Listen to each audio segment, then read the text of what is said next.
সব খেলার সেরা বাঙালির তুমি ফুটবল। নমস্কার, ফুটবল আড্ডা চ্যানেলে আপনাদের স্বাগত। এখন ভারতীয় ফুটবল নিয়ে সামান্য কিছু বলার চেষ্টা করব। একটা বৃহত্তর ডামাডোল বা গোলযোগের মধ্যে দিয়ে ভারতীয় ফুটবল অগ্রসর হচ্ছে, আপনারা সবাই জানেন।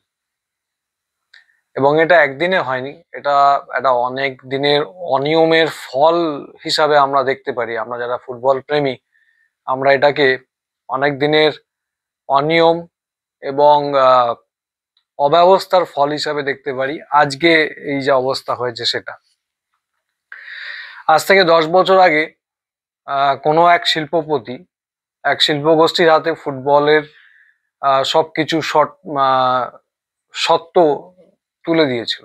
ফুটবলে ভালোর জন্যই ওনারা ভেবেছিলেন এবং তুলে দিয়েছিলেন।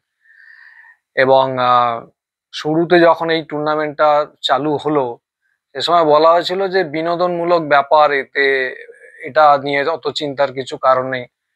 এবং চালু হওয়ার পরে 5 বছর পর হঠাৎ করে এই লিগটাকে 1 নম্বর লিগ হিসাবে দেশে ডিক্লেয়ার করে দেওয়া হলো। এটা যখন ডিক্লেয়ার করা হলো, তখন এতদিন ধরে যারা সার্ভিস দিচ্ছিল, যে সমস্ত ক্লাবগুলো, বহু পুরনো ক্লাব, ডেম্পো আছে, চার্চিল ব্রাদার্স, সোসা গোয়া, তারপরে State Bank of Travancore, Kerala police, JCT, এই টাইপের অসংখ্য দল, একসময় এয়ার ইন্ডিয়াও ছিল। তো এই টাইপের অসংখ্য দল, তারা পড়ে গেল ফাঁপড়ে। তারা দেখলো যে আমি তো এখন যে পরিমাণ অর্থটা চাওয়া হয়েছিল, মানে এটা তো একটা ফ্র্যাঞ্চাইজি লিগ শুরু করা হয়েছিল হঠাৎ করে, তাতে 15 কোটি টাকা মিনিমাম গচ্ছিত রেখে তারপরে খেলাধুলার পরে তারপরে যা খরচা হবে সেটা আলাদা প্রশ্ন আসবে। এই পরিমাণ টাকা দেওয়ার মতো ক্ষমতা তখন এই সমস্ত দল যারা এতদিন ধরে সার্ভিস দিয়ে এসছে তারা পারেনি। এবং তার ফলে তারা এক প্রকার আই লিগ খেলতে বাধ্য হয়েছিল। এবং সেখানেও যখন দেখা গেল যে একটা এলিট আর নন এলিট শ্রেণী, একটা বিভাজন তৈরি করা হলো, যে এই 10টা কি 11টা ক্লাব, পরে পাঞ্জাব এলো, তারপরে মোহামেডান স্পোর্টিং এলো, 13টা ক্লাব। এই 13টা ক্লাব হচ্ছে আমরা এলিট শ্রেণী, আমাদের কাছে এই টাকা পয়সা আছে, আমরা তাই খেলবো টপ টায়ার লিগে। এবং আই লিগে যারা খেলছে তারা যদি চ্যাম্পিয়নও হয়, কিন্তু এই টাকাটা যদি সংস্থান করতে না পারে, তারা আসতে পারবে না। এখন আইএসএল স্টার্ট হওয়ার পরে প্রচুর টুর্নামেন্ট বন্ধ হয়ে গেছে। যেমন রোবার্টস কাপ বলতে পারেন, ডিসিএম ট্রফি, কলিঙ্গ কাপ, এরকম ভাবে যে সমস্ত আরো পুরনো টুর্নামেন্ট, ফেডারেশন কাপ, এগুলো বন্ধ হয়ে গেছে। এখন এগুলো খেলতে যেমন পুরনো দলগুলো যেত, মানে বড় ক্লাবগুলো যেত, তাদের সাথে সাথে লোকাল কিছু ক্লাবও খেলার সুযোগ পেত। এবং লোকাল কিছু ক্লাব তারা খেলতো, তাদের মধ্যে কিছু জুনিয়র প্রতিভা নজরে আসতো এই বড় দলগুলো, এরকম এইরকম ভাবে কিন্তু প্লেয়ার দূর দূরান্ত থেকে উঠে আসতো। দুটো এক্সাম্পল দিতে পারি। যেমন এক হচ্ছে বাইচুং ভুটিয়া, প্রাক্তন ভারতীয় ক্যাপ্টেন। সে কিন্তু সেই তার সিকিমের মাঠে, সিকিম গভর্নর্স গোল্ড কাপ খেলার সময় ওই জায়গাটা থেকেই কিন্তু স্কাউট করেছিল ইস্ট বেঙ্গল। সুনীল ছেত্রীও তাই, সেখানে সুনীল ছেত্রী বোধহয় পুনে একাডেমিতে গেছিল, সেখান থেকে মোহনবাগান স্কাউট করে, বা এরকম একটা ব্যাপার। তো অ্যাকচুয়ালি ওই টিমটার সাথে যখন খেলতে গিয়ে এই জুনিয়র প্রতিভাদের খেলা ভালো লাগে, বড় দলগুলো এইভাবে স্কাউট করে নিয়ে আসতো। এখন যখন খেলাধুলার সংখ্যা সীমিত হয়ে গেল, জায়গাটা সীমিত হয়ে গেল, মানে ব্যাপারটা এরকম যে আমরা এলিট ক্লাস, আমরা এই কটা টুর্নামেন্টই খেলবো। এক হচ্ছে আইএসএল, সেকেন্ড হচ্ছে সুপার কাপ, ফেডারেশন কাপ তো বন্ধ করে দেওয়া হলো, তার বদলে চালু হলো সুপার কাপ। এবং যেহেতু আর্মির টুর্নামেন্ট হচ্ছে ডুরান্ড কাপ, এটা কিছু করার নেই, বন্ধ করতে পারেনি, তো সেই হিসাবে ডুরান্ড টুর্নামেন্টটাকে খেলেছে, সমস্ত দলগুলো খেলে বা খেলতো। তো এতে কি হলো, বিভিন্ন প্রান্ত থেকে যে ফুটবলের একটা উন্মাদনা ছিল, ধীরে ধীরে কমলো, ধীরে ধীরে কমতে শুরু করলো। যদিও আইএসএল এসেছিল উন্মাদনা বাড়াবার জন্য, এবং লোকাল টিমগুলো উৎসাহ হারিয়ে ফেললো যে আমরা তো আর কখনোই এই বড় দলগুলোর সাথে খেলতে পারবো না, এই বড় দলগুলোকে খেলা দেখাতে পারবো না। তো সেই অর্থে তাদের স্কাউটিং বা এই সমস্ত গুলো আস্তে আস্তে আস্তে আস্তে কমে গেল। এবং আমি জানি না যে শিল্পপতি এক সময় এই লিগটা চালু করার জন্য যে শিল্প গোষ্ঠী হাতে তুলে দিয়েছিল, সে ব্যবসায়িকভাবে কতটা লাভবান হয়েছিল, যদিও এটা তদন্ত সাপেক্ষ ব্যাপার, কিন্তু আমার মনে হয় তদন্ত হওয়া উচিত। এর ফলে কি হলো, অল ইন্ডিয়া ফুটবল ফেডারেশন একদম পিছনে চলে গেল, মানে সাইড হয়ে গেল। এরপরে এফএসডিএল যা বললো সেটাই হচ্ছে ফাইনাল।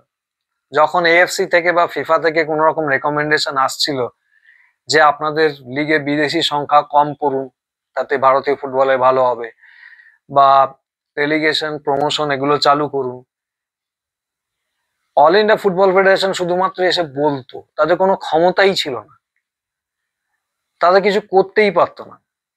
তারা বলার কথা বলতো, এক প্রকার অনুরোধ করতো যে এটা আপনারা একটু দেখুন, বিবেচনা করুন, এবং যথারীতি এফএসডিএল সেগুলোকে যাকে বলে তুড়ি মেরে উড়িয়ে দেওয়া, সেই সব জিনিসগুলো করতো। এগুলো আপনারা সবাই জানেন। হলো কি, যখন এই সার্কাস লিগ শুরু হয় বা এলিট লিগ শুরু হয়, তখন আমাদের ভারতীয় দলের ফিফা ক্রমপর্যায় ছিল 90-এর ঘরে। সেখান থেকে নামতে নামতে এখন 134 বা 136 এই জায়গায় এসে দাঁড়িয়েছে। এই লিগটা যারা চালু করেছে, এফএসডিএল এর কথাই বলবো, তারা কি কোনো রকম রোড ম্যাপ বা কিছু তাদের মাথায় আছে? কখনো বলেছে যে আমরা লিগটাকে যখন এইভাবে নিয়ে যাচ্ছি, একটা যাকে বলে প্রফেশনাল পর্যায়ে চালু করে সামনের দিকে নিয়ে যাচ্ছি, তাহলে এত বছর পরে আমরা কিন্তু আমাদের দলগুলোকে বা ভারতীয় দলকে আমরা এই জায়গায় দেখতে চাই? কখনো উৎসাহ করেছে বিভিন্ন ক্লাবকে যে তোমরা যাও ইন্টারন্যাশনাল পর্যায়ে খেলো, এশীয় পর্যায়ে খেলো, বা ভারতীয় দলকে সেরকম ভাবে গাইড করা, বা একটা টাইম লাইন বেঁধে দেওয়া যে 2025-এ এই জায়গায় দেখতে চাই, 2030-এ এইখানে, 35-এ এখানে? এইরকম কোনো চিন্তা ভাবনা কিন্তু এফএসডিএল এর কোনো রকম কোনো ভিশনের কিন্তু দেখা পাইনি, অন্তত আমি পাইনি। আমি যদি ভুল হই, আপনারা যদি জেনে থাকেন আমাকে অবশ্যই বলবেন। একটা কথা বলি, দেখুন, আমি অল ইন্ডিয়া ফুটবল ফেডারেশনকে, বর্তমান প্রেসিডেন্ট এবং অল ইন্ডিয়া ফুটবল ফেডারেশনকে সমর্থন করছি না, কিন্তু সেই বিষয়ে পরে আসছি। একটা সংস্থা টুর্নামেন্ট চালাচ্ছে, কিন্তু অল ইন্ডিয়া ফুটবল ফেডারেশনের সেখানে কোনো ভূমিকাই নেই, কোনো রকম তার কোনো অধিকারই নেই কিছু বলার। ব্যাপারটা কেমন একটা লাগছে না? মানে এরপর তো যেটা হবে যে সংস্থাটা চালাচ্ছে, মাস্টার রাইট এগ্রিমেন্ট যার হাতে, সে যা বলবে তাই হবে। ক্রিকেটে কিন্তু সেটা নয়। আইপিএল করছে টাটা গোষ্ঠী, ঠিক আছে, পয়সা ঢালছে, মার্কেটিংটা সবকিছু দেখছে, কিন্তু যেটা রাশটা, সে রাশটা কিন্তু আছে বিসিসিআই এর হাতে। এবং যার জন্য একটা ভারসাম্য রক্ষা হচ্ছে, খেলাটা দিন দিন বলতে পারেন স্ট্যান্ডার্ড বাড়ছে, আমরা ভালো ভালো প্লেয়ার পাচ্ছি, সেই সমস্ত যারা জুনিয়র প্লেয়ার তারাও মাঝে মাঝে সুযোগ পাচ্ছে, এবং তাদের এক্সপোজারটা হচ্ছে ইন্টারন্যাশনাল লেভেলে। কারণ বিভিন্ন দেশ থেকে যারা রানিং প্লেয়ার ইন্টারন্যাশনাল লেভেলে বর্তমানে ক্রিকেট খেলছে, তারা খেলতে আসে, এরকম না যে কোনো প্রাক্তন বা রিটায়ার হয়ে যাওয়া প্লেয়ার আসে। কিন্তু এই ব্যাপারটা আমাদের ফুটবল লিগে নয়। আমাদের ফুটবল লিগে যে সমস্ত বিদেশি আসছে, তারা প্রায় তাদের যে দেশের লিগ সেখান থেকে রিটায়ার প্রায় করে গেছে, বা পুনর্বাসন প্রকল্পে বলতে গেলে ভারতবর্ষে আসছে, এবং তাদেরকে নিয়ে আমরা মাতামাতি করছি। তো এক তো ভারতীয় দলের খেলোয়াড়দের যে পজিশন, সেগুলো নষ্ট হচ্ছে এই সমস্ত ফালতু বিদেশি বা বুড়ো বিদেশি ফুটবলার খেলিয়ে, যার জন্য দেখুন এখনো সুনীল ছেত্রীকে নিয়ে আসতে হচ্ছে ভারতীয় দলকে গোল করানোর জন্য। গোল করার লোক নেই, ডিফেন্সে খেলার লোক নেই। একটা মানে কি প্রগ্রেস হলো? এত টাকার একটা লিগ চালিয়ে এত কিছু করে কি প্রগ্রেস হলো? আচ্ছা, আমি এখানে একটা যে আগে তো অনেক কিছু ছিল, যে ওয়ান সিটি ওয়ান ক্লাব, বা এই ফ্র্যাঞ্চাইজি ফি দিতে হবে সবকিছু। আমি একটা ছোট উদাহরণ দিচ্ছি। এই রাজস্থান ইউনাইটেডের খেলা যদি এখন এই বছরের সুপার কাপে কেউ দেখে থাকেন, দেখুন এই ক্লাবটা বাজেট হচ্ছে 30 লাখ টাকা, এরা ইস্টবেঙ্গলের সঙ্গে 2-2 ড্র করেছে, মোহনবাগানের সঙ্গে 0-0 ড্র করেছে। দুটো টপ লেভেলের আইএসএল ক্লাবকে আটকে দিয়েছে। 30 লাখ টাকা এর বাজেট। একে যদি আপনি বলেন, ধরুন এই আই লিগ চ্যাম্পিয়ন হলো, একে যদি আপনি বলেন যে ভাই তুমি 15 কোটি টাকা এখানে ফ্র্যাঞ্চাইজি ফি দাও তবে তোমাকে আসতে দেবো, এরা কি করে পারবে? কিভাবে সম্ভব? ধরুন আমি আচ্ছা যদি ব্যবসা কথাটাই বলি, ধরুন আপনি গেলেন কোনো একটা কোম্পানির সাথে ব্যবসায়িক চুক্তিতে আবদ্ধ হতে বা ডিলারশিপ নিতে, তো তারা বলবে, তারা কিছু একটা আপনাকে টার্গেট দেবে যে কোয়ার্টারলি বা হাফ ইয়ারলি বা অ্যানুয়াল এই সেলটা আপনাকে দেখাতে হবে, এত টাকার মাল নিতেই হবে, এবং যত টাকার মাল আপনি নেবেন তত টাকা ব্যাংক গ্যারান্টি রাখতে হবে। সেরম ভাবে এই যে টিমটা রাজস্থান ইউনাইটেড, এর টিমের স্যালারি প্যাকেজ, টোটাল প্যাকেজ হচ্ছে 30 লাখ টাকা। তাহলে for safety, for sake of the players, coaching staff সবকিছু, তো 30 লাখ টাকা একটা ব্যাংক গ্যারান্টি একে জমা দিলেই হয় না কি? যে বাই চান্স তুমি যদি পেমেন্ট করতে না পারো, কোনো কারণে ফেল করো, ওই যে ব্যাংক গ্যারান্টি 30 লাখ টাকা রাখা আছে, সেখান থেকে ফেডারেশন পয়সাটা মিটিয়ে দেবে, যাতে কোনো রকমের ক্যাওস সৃষ্টি না হয়, বিশৃঙ্খলা সৃষ্টি না হয়, ফালতু ফালতু ফিফার কাছে এই প্লেয়াররা, ভারতীয় প্লেয়াররা বা বিদেশি প্লেয়াররা যাতে কমপ্লেন না করে, কোনো রকম টুর্নামেন্টের কোনো দুর্নাম বা কিছু যাতে না হয়, সেটা না করে আমি যদি 15 কোটি টাকা যাই, এর উৎসাহ তো শুরুতেই শেষ হয়ে যায়। মানে এটা একটা অবাস্তব চিন্তা ভাবনা। আর এলিট ক্লাস, যে আমরা এতদিন এত টাকা খরচা করেছি, তাহলে আমাদের রেলিগেশন কেন হবে বা সবকিছু। আচ্ছা আমি যদি কোনো কাজ সেবামূলক ভাবে করতে আসি, কোনো টাকা যদি আমি ইনভেস্ট করি, আমি যদি কোনো একটা জিনিসের ভালো চাই, সেটা ফুটবল হোক যাই হোক, তাহলে আমার মাথায় এইটা কেন কাজ করবে যে অমুক গোষ্ঠী যদি পরিচালনা করে তবেই আমি থাকবো, তা নাহলে থাকবো না। যে সমস্ত গ্রুপ বা কোম্পানিগুলো এখানে স্পন্সর করে রেখেছে এখন, যদি আপনারা দেখেন, তাদের চিন্তা ভাবনা হচ্ছে যে যদি এফএসডিএল না থাকে তাহলে আমরা বেরিয়ে চলে যাব। একটা ইনডাইরেক্ট একটা থ্রেট অল ইন্ডিয়া ফুটবল ফেডারেশনকে দেওয়া আছে, এটা চাপ সৃষ্টি করা আছে যে তুমি এদিক ওদিক ক্ষতি হোক যাই হোক লাভ হোক, তুমি এফএসডিএল কে নিয়ে আসো তবে আমরা থাকবো, নাহলে আমরা রেসপেক্টিভ টিমগুলোকে আমরা ছেড়ে দেবো, আমরা ভারতীয় ফুটবল থেকে সরে যাবো। এটা কি ধরনের পেশাদারিত্ব বা এটা কি ধরনের ফুটবল প্রেম? আর যদি ইমামি চলে যায়, আর যদি আরপিজি গোয়েঙ্কা সরে যায় এফএসডিএল না থাকলে, তাহলে তো আমি বলবো এটা প্লেন একটা আমার একটা কর্পোরেট জগতে একটা জাস্ট একটা চাপ ছিল, যেটা বিগ জায়ান্ট এসছে এবং তাকে খুশি রাখতে বাকিরা যে পয়সাটা ইনভেস্ট করা সেটা করেছে, এর মধ্যে স্পোর্টস এর কোনো ব্যাপার, তাহলে এটাই ধরে নিতে হয়, এইটাই হচ্ছে আসল ব্যাপার। তো এবার আসি অল ইন্ডিয়া ফুটবল ফেডারেশনের জায়গায়। অল ইন্ডিয়া ফুটবল ফেডারেশন একটা মূর্খের স্বর্গে বাস করছিল। অনির্বাণ দত্তের যদি আপনারা ইন্টারভিউটা দেখে থাকেন, একটা ইন্টারভিউ আছে দেখবেন, সেখানে এরা চিন্তা ভাবনা করেছিল যে এবার আমরা যে লাস্ট 10 বছর 50 কোটি টাকা করে পেয়ে এসছি, এবার এটা আমরা এফএসডিএল কে বলবো 200 কোটি টাকা করে, মানে একটা অবাস্তব চিন্তা ভাবনা। সেখানে দেখুন এফএসডিএল বলেছিল 14 না 15 কোটি টাকা করে নেক্সট 10 বছরের জন্য করবে, প্লাস ক্লাবগুলোকে কিছু লভ্যাংশ দেবে, প্লাস এরা বোধহয় 26% না কত একটা রেখে দেবে, যেহেতু টুর্নামেন্টটাকে চালাচ্ছে সবকিছু। তো এএফএফ ডিমান্ড করেছিল 37% বা 37.5%, সেটাও দেওয়ার মতো কেউ নেই। যখন সুপ্রিম কোর্টের গাইডলাইন মেনে বিডটাকে দেওয়া হলো, বাজারে ফ্লোট করা হলো আরএফকিউটা, সেখানে বিড নেওয়ার মতো লোক নেই, ওই টাকাটা নেওয়ার মতো লোক নেই। এখন অল ইন্ডিয়া ফুটবল ফেডারেশন আবার গেছে কোর্টের কাছে, হয়তো আর একবার আরএফকিউটা কিছু হয়তো সংশোধন করে ফ্লোট করবে। এখন একটা কথা হচ্ছে যে যে বৃহৎ শিল্প গোষ্ঠীটা রয়েছে বা আগে ছিল, তার সাথে ঝামেলায় জড়াবার, তার বিরোধিতা করার মতো, তার সাথে পাঙ্গা নেওয়ার মতো কে আসবে কর্পোরেট? আর এই কর্পোরেট সংস্থাগুলো একটা হচ্ছে যে এরা কিন্তু মাসুদো ভাই, আমি আগেরটা বললাম না, আপনারা নিশ্চয়ই বুঝতে পারছেন, এরা একের অপরের রাস্তা কিন্তু কাটে না, আপনারা দেখে নেবেন। আর এই কর্পোরেট জিনিসটা এত নোংরা, এখানে এথিক্স বলে কিছু হয় না, কিছু কাজ টাজ করে না। এই প্রেম, ফুটবল প্রেম ভালোবাসা, এগুলো অনেক পিছনের ব্যাপার। দুটো উদাহরণ আমি দিচ্ছি।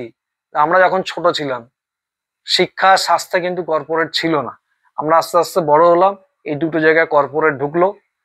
এই দুটো জায়গার এখন বর্তমান পরিস্থিতি কি আপনারা সবাই জানেন, আমি জাস্ট উদাহরণ হিসাবে এই দুটোকে বললাম। অল ইন্ডিয়া ফুটবল ফেডারেশন যখন জানতো যে আমি অন্য কিছু করতে চাইছি, অন্য সংস্থাকে নিয়ে আসতে চাইছি, তাদের আরো বেশি যত্নবান হওয়া উচিত ছিল, তাদের আরো আগে থেকে অ্যাক্টিভ হওয়া উচিত ছিল। তারা ভাবলো যে আমরা ফ্লোট করে দেবো, কেউ না কেউ তো এসে যাবে, এফএসডিএল আমাদের দরকার নেই, মানে স্টেজে মেরে দেবো, এরকম একটা ব্যাপার। এত একটা দেশের এত বড় একটা ফুটবল যোগ্য যেখানে চলে, এত বড় একটা দেশ, এত লোক, এত প্লেয়ার ফুটবল খেলে, সমস্ত কিছু বন্ধ হয়ে পড়ে আছে। যুব ফুটবল হোক, মহিলা দলের ফুটবল হোক, আই লিগ হোক, আইএসএল হোক, সব কিছু বন্ধ হয়ে পড়ে আছে শুধুমাত্র অল ইন্ডিয়া ফুটবল ফেডারেশনের এই অপরিমাণদর্শিতার জন্য। অনেক আগে চিন্তা ভাবনা করে এই জিনিসটাকে মার্কেটে যাওয়া উচিত ছিল, অ্যাপ্রোচ করা উচিত ছিল, সে সমস্ত কিছুই করা হয়নি। খালি এইটুকুনি ভাবা হয়েছে যে আমরা স্টেজে মেরে দেবো। তবে অল ইন্ডিয়া ফুটবল ফেডারেশন এখন যেটা চিন্তা করছে যে টপ টায়ার লিগটা আমাদের আন্ডারেই হোক এবং প্রমোশন রেলিগেশন চালু হোক। এটা কিন্তু একটা পজিটিভ দিক, এটা হওয়া উচিত, কারণ এটা এএফসি বা ফিফার দুজনারই কিন্তু রেকমেন্ডেশন আছে আপনারা এটা চালু করুন। তার সাথে বিদেশি সংখ্যা কমালেও ভালো হয়। এই সমস্ত আলতু ফালতু বিদেশি, এসব বুড়ো বিদেশি রিটায়ারমেন্ট ওখান থেকে নিয়ে এই লিগে আসছে, এদেরকে প্রয়োজন নেই। তার থেকে ভারতীয় প্লেয়াররা খেলুক, ভালো মানের এশিয়ার প্লেয়ার, কোরিয়ার প্লেয়ার, জাপানের প্লেয়ার বা পশ্চিম এশিয়ার প্লেয়াররা এসে খেলুক। আমার মনে হয় এর থেকে রেজাল্ট অনেক ভালো হবে। বা নাইজেরিয়ারও আমরা অনেক ইয়াং প্লেয়ার পেয়ে যাবো আফ্রিকায়। আমার মনে হয় সেই সব দিকে নজর দিলে ভালো হয়। তো এটা যদি সত্যি হয় একটা ভালো দিক। আর একটা কানাঘুষো শোনা যাচ্ছে, এখনো বলতে পারবো না যে সত্যি কিনা, সেটা হচ্ছে হয়তো একটা নতুন league all India football federation নিয়ে আসতে চলেছে। এখন 13টা দল আছে অলরেডি, 14তম দল হিসাবে ইন্টারকাশি তো আসছে আইএসএল এ, প্লাস আরো দুটো দল, মানে 16টা দলের একটা লিগের কথা কিন্তু শোনা যাচ্ছে। এটা একটা হয়তো নতুন league all India football federation নিয়ে আসতে পারে।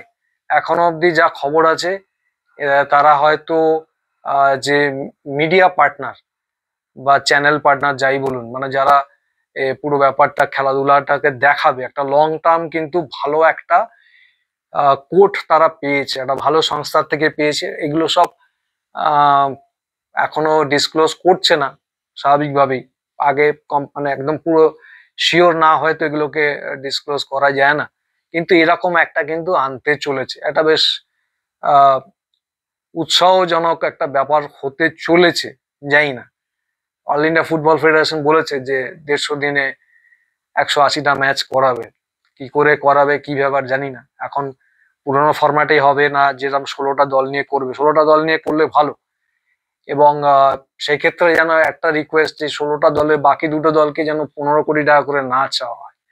আমি একটা জাস্ট সাজেশন দিয়েছি এই ভিডিওর মাধ্যমে, যে যে টাকার স্যালারি তারা অফার করবে টোটাল, তার 100% বা তার 120% বা তার 100% আপনি ব্যাংক গ্যারান্টি নিয়ে রেখে দিন, যাতে পেমেন্ট রিলেটেড কোনো প্রবলেম না হয়। কিন্তু শুরুতেই যদি 12 কোটি টাকা করে, 15 কোটি টাকা করে চেয়ে বসেন, আমার মনে হয় না দুটো টিম ভারতবর্ষে আর কেউ আসতে পারবে, যোগ দিতে পারবে। কারণ সেই পরিমাণ অর্থ লাগানোর মতো লোক কিন্তু বা ইন্ডাস্ট্রিয়ালিস্ট কিন্তু কম।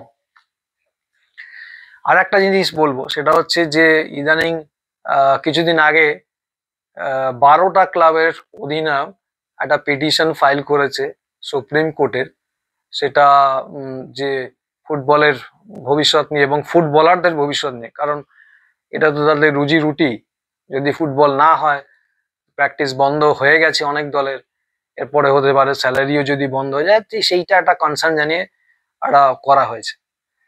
এবং বলা হয়েছে যে এই 12টা দলের অধিনায়করা সাইন করছে, টোটাল সব প্লেয়ার, তাদের সাপোর্টিং স্টাফ, অফিস স্টাফ সব নিয়ে, এবং সংখ্যাটা প্রায় হয়তো 1010, সব যত কর্মী রয়েছে এটা নিয়ে। মোহামেডান স্পোর্টিং কে বাদ রেখেছে, কেন রেখেছে জানি না। এবার প্রশ্ন হচ্ছে, ভারতবর্ষে প্লেয়ারদের সংক্রান্ত একটা অ্যাসোসিয়েশন রয়েছে, হ্যাঁ, football players association of India, APAI. সেটা 2014 অব্দি, 2006 থেকে 2014 অব্দি প্রেসিডেন্ট ছিল বাইচুং ভুটিয়া, এবং এখন প্রেসিডেন্ট হচ্ছে রেনাডি সিং, 4 থেকে 5 জন ভাইস প্রেসিডেন্ট আছে, তার মধ্যে একজন ভাইস প্রেসিডেন্ট হচ্ছে সুনীল ছেত্রী। এখন আই লিগ সেটাও বন্ধ, মেয়েদের লিগ সেটাও বন্ধ, বাচ্চাদের লিগ ডেভেলপমেন্ট লিগ সেটাও বন্ধ। তাহলে এই আইএসএল এর 12টা ক্যাপ্টেন সাইন করে আলাদা করে গেল কেন? তাহলে এই যে এফপিএআই এরা কি করছে? এদের তরফ থেকে কোনো মুভমেন্ট নেই কেন? বা এই 12 জন ক্যাপ্টেন এফপিআই কে কেন বললো না যে ভাই তোমরা আমাদের হয়ে কথা বলো ফেডারেশনের সাথে, এফএসডিএল এর সাথে, কোর্টের সাথে?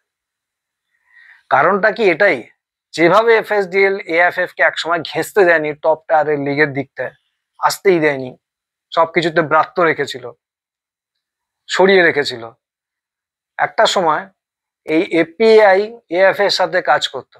এফপিআই কিন্তু ইন্টারন্যাশনাল ফুটবল প্লেয়ার্সদের যে বডি রয়েছে সেটার দ্বারা অ্যাফিলিয়েটেড, তারা কিন্তু একে মান্যতা দিয়েছে এবং অল ইন্ডিয়া ফুটবল ফেডারেশনও কিন্তু অ্যাকসেপ্টেড এই এফপিআই কে। এফপিআই কিন্তু দেখুন অদ্ভুত ভাবে নিশ্চুপ। তার মানে এফএসডিএল কি বলছে যে অল ইন্ডিয়া ফুটবল ফেডারেশনকে তো আসতেই দেবো না টপ টায়ার লিগে, সেইখানে যে প্লেয়ার্সদের অ্যাসোসিয়েশন আছে তাদেরকেও আসতে দেবো না, তাদেরকে এই ব্যাপারে ভিড়তে দেবো না। এবং এই প্লেয়ারদেরকে বলেছে যে তোমরা ওই বডিতে যাবে না, কিছু জানাবে না, ওই বডি থেকে যেন আমাদের সাথে কন্ট্যাক্ট না করে। মানে এটা অদ্ভুত জিনিস চলছে। প্লেয়ার্স অ্যাসোসিয়েশন আছে অথচ প্লেয়াররাই যাচ্ছে না। প্লেয়ারদের আমার তো মনে হচ্ছে যারা সাইন করেছে বা যারা খেলে টপ টায়ার লিগে তাদেরও চিন্তা ভাবনা হচ্ছে দেশের ফুটবল রসাতলে যাক, আমার দেখার দরকার নেই, আমার এই আইএসএল চললেই হলো এবং আমার যোগ্যতার বাইরে যে টাকাটা আমি পাচ্ছি, ভালো টাকাই কামাচ্ছি, সেইটুকুনি হলেই হলো। এই অ্যাপ্রোচ দেখে তো আমার তাই মনে হচ্ছে। তো আমি চেষ্টা করলাম সমস্ত দিকগুলো খতিয়ে দেখানোর এবং আপনাদেরকে জানানোর যে কি চলছে বর্তমানে, এবং আমার ফুটবল বুদ্ধি দিয়ে আমি বিশ্লেষণ করার চেষ্টা করলাম।